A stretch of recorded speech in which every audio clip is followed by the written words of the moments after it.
प्राचीन काल की बात है। एक हरे भरे जंगल में पेड़ों के बीच एक प्यारा सा कौवा रहता था। उसका नाम करुण था। करुण हर दिन अपनी चहचहाहट और चंचलता से सबका दिल जीत लेता था। उसकी काले रंग की पंख, नीली आंखें और चुस्त चोंच सभी को आकर्षित करती थीं। लेकिन एक दिन जब सूरज की तपन बढ़ रही थी और आसमान में कोई बादल नहीं था, करुण को एक बड़ी समस्या का सामना करना पड़ा।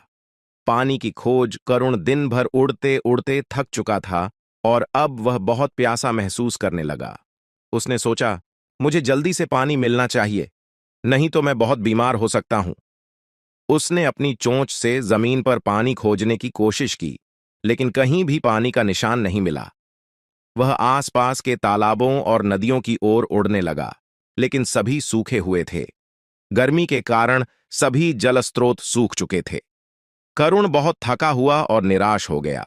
वह सोचने लगा, अब क्या करूं? कहां से पानी मिल सकता है? घड़े का मिलना। जब करुण अपने पंखों को झाड़ते हुए और अपनी प्यासी चोंच को सहेजते हुए एक उबड़ खाबड़ जगह पर पहुंचा, तो उसकी नजर एक ऊंचे घड़े पर पड़ी। घड़ा पुराना और घिसा पिटा था, लेकिन उसके अंदर थोड़ी सी पानी की चमक दिखाई दे रही थी। करुण ने खुशी से चोंच से घड़े की ओर झांकते हुए देखा कि उसमें बहुत कम पानी था।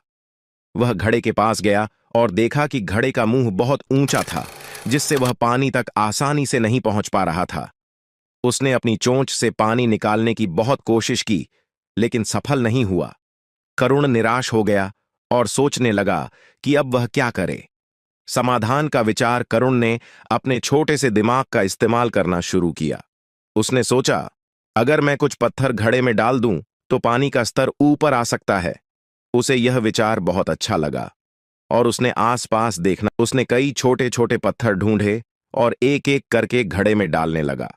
जैसे जैसे पत्थर घड़े में डाले जाते गए, पानी धीरे धीरे ऊपर आने लगा। करुण ने देखा कि पानी का स्तर बढ़ रहा है और उसकी उम्मीदें और भी बढ़ गईं। पानी का मिलना। अंततः जब पानी का स्तर इतना बढ़ गया कि करुण आसानी से अपनी चोंच डाल सकता था, वह बहुत खुश हो गया। उसने अपनी प्यारी चोंच से पानी पिया और अपनी प्यास बुझाई। उसके चेहरे पर एक बड़ी सी मुस्कान थी और उसने सोचा, मेहनत और धैर्य से सभी समस्याओं का समाधान निकाला जा सकता है। कहानी की सीख। करुण ने समझा कि केवल अपनी समस्या को समझना ही काफी नहीं है, बल्कि उसके समाधान के लिए एक सही योजना बनाना भी जरूरी है। उसने अपनी मेहनत और सोच समझ से अपनी प्यास बुझाई और एक महत्वपूर्ण सबक सीखा कि संकट के समय धैर्य और होशियारी सबसे बड़ा साधन होते हैं। जब करुण पानी पीकर ताजगी महसूस करता है, तो वह अपने घर की ओर उड़ता है, खुश और संतुष्ट।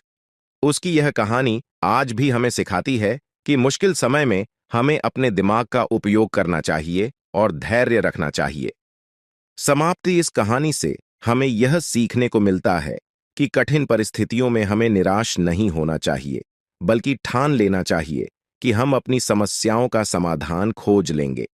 चाहे कितनी भी कठिनाई हो, सही सोच और योजना से हम किसी भी समस्या को हल कर सकते हैं।